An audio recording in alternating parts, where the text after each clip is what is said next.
أنعم بغراس الأخلاق بارية أزهار فاقت في الصدق حديث الإشراق وأتيت لألف. بسم اللہ الرحمن الرحیم۔ تقلید کی جب بات آتی ہے تو غیر مقلد علماء تقلید کو گمراہی، شرک، بدعت وغیرہ قرار دیتے ہیں۔ وہ اپنی عوام کو بھی یہی بتاتے ہیں کہ تقلید گمراہی، شرک، بدعت وغیرہ کا نام ہے۔ ہم آپ کے سامنے سعودی عرب کے ایک بہت بڑے عالم شیخ صالح فوزان کی گفتگو پیش کر رہے ہیں، جس میں شیخ صالح فوزان نے تقلید کو صرف جائز ہی نہیں بلکہ تقلید کو واجب قرار دیا ہے۔ شیخ صالح فوزان کوئی ہندوستانی یا پاکستانی حنفی عالم نہیں ہے، بلکہ سعودی عرب کے بڑے علماء میں سے ہیں، ہیئت کبار علماء کے رکن ہیں اور کئی کتابوں کے مصنف ہیں، اور بڑے بڑے علماء ان کے شاگرد ہیں۔ شیخ عبد الرحمن سدیس حفظہ اللہ جو امام حرم مکی ہیں، وہ خود شیخ صالح فوزان کے شاگرد ہیں۔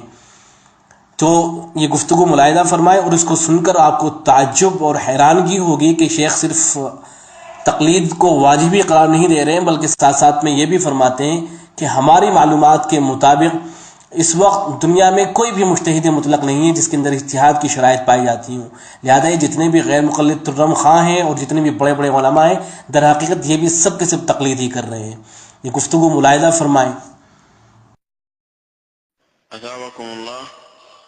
هل يلزم الإنسان أن يتبع المذاهب الأربعة أم يحدد مذهبا واحدا فقط؟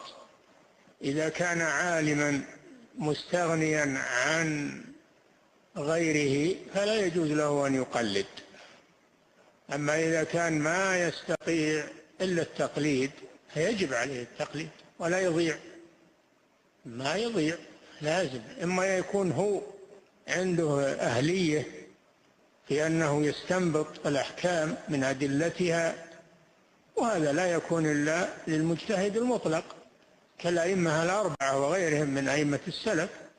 أما إذا كان إنسان ما بلغ هذه المرتبة، وهذا هو الحاصل الآن، هذا هو الحاصل الآن ما في مجتهد مطلق فيما نعلم، ما في مجتهد مطلق تتوفر فيه شروط الاجتهاد. إذن لا بد من التقليد، تقليد مذهب من المذاهب الأربعة، نعم، لأن كلها ولله الحمد مذاهب أهل السنة، نعم. ترجمہ ملاحظہ فرمائیں۔ سوال یہ کیا گیا ہے کہ کیا لوگوں کے لیے ضروری ہے کہ وہ 4 مذاہب کا اتباع کریں یا کہ صرف ایک ہی مذہب کو متعین کر لیا جائے؟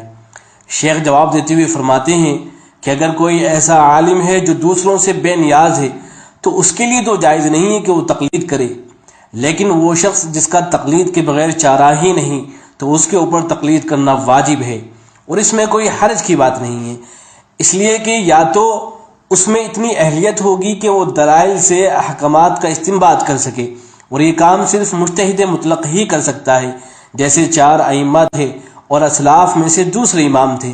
لیکن اگر انسان اس مرتبے کو پہنچا ہوا نہیں ہے، جیسا کہ آج کل ایسا ہی ہے، ہماری معلومات کے مطابق کوئی بھی مجتہد مطلق نہیں ہے جس میں اجتہاد کی شرائط پائی جاتی ہوں، اس لیے ہمیں 4 مذاہب میں سے کسی ایک کی تقلید کرنی چاہیے، کیونکہ یہ تمام مذاہب اللہ کے فضل سے اہل سنت کے مذاہب ہیں۔ ترجمہ مکمل ہوا۔ والسلام علیکم ورحمۃ اللہ۔